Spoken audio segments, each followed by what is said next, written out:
had an accident. No! Please! Yes, she's still in a coma. But we must prepare for the worst. Prepare for the worst? I've got to escape! I need to find somewhere safer for you. Where are you taking me? Stella in the cellar. It's for your own good. Can't see a thing. Help me! How'd you become a ghost? Well, to start with, you have to die!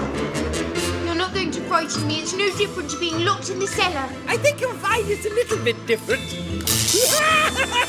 It's shocking, isn't it? It's us against her now, Soot. So what do we do? It's time to fight back. Yes!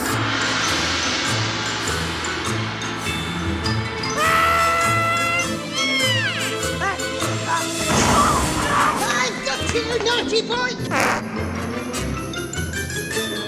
Don't traitor!